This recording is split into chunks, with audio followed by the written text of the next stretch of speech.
NEET UG परीक्षा को लेकर सुप्रीम कोर्ट में आज जन सुनवाई हुई। इस दौरान केंद्र ने शीर्ष कोर्ट को बताया कि नेशनल टेस्टिंग एजेंसी की ओर से नीट यूजी 2024 के 1513 उम्मीदवारों को ग्रेस अंक देने का निर्णय वापस ले लिया गया है। ऐसे उम्मीदवारों को 23 जून को फिर से परीक्षा देने का विकल्प दिया जाएगा।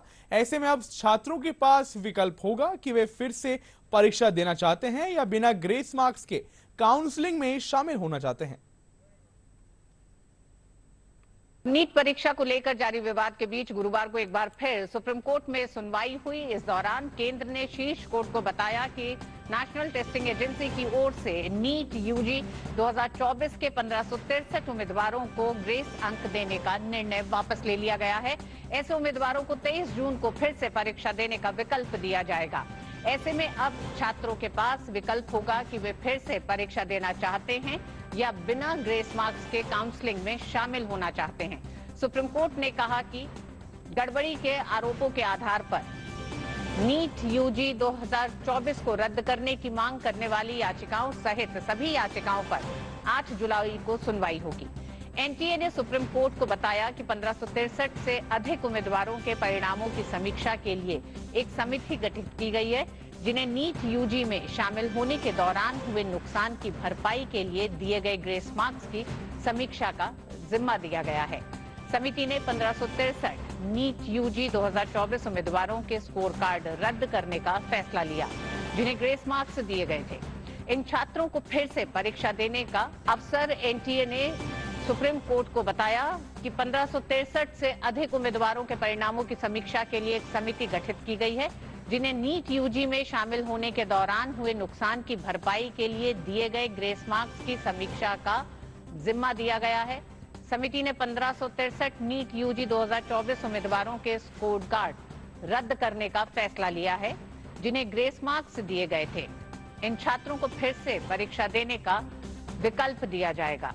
परीक्षाएं 23 जून को आयोजित की जाएंगी और परिणाम 30 जून से पहले घोषित कर दिए जाएंगे। सुनवाई के दौरान सुप्रीम कोर्ट ने दोहराया कि वह नीट यूजी 2024 की काउंसलिंग पर रोक नहीं लगाएगा। कोर्ट ने कहा कि काउंसलिंग जारी रहेगी, हम इसे रोकेंगे नहीं। अगर परीक्षा होती है तो सब कुछ सही तरीके से होगा, इसलिए डरने की कोई बात नहीं है। 8 जुलाई को पहले से लंबित याचिकाओं के साथ सुनवाई होगी। अपनी स्टूडेंट इस्लामिक ऑर्गेनाइजेशन के बिहाफ पे, जिसमें हमने कई मुद्दे उठाए थे, जिसमें सबसे पहला हमारा मुद्दा था कि आपने शुरुआत से इसमें गड़बड़ियां की हैं।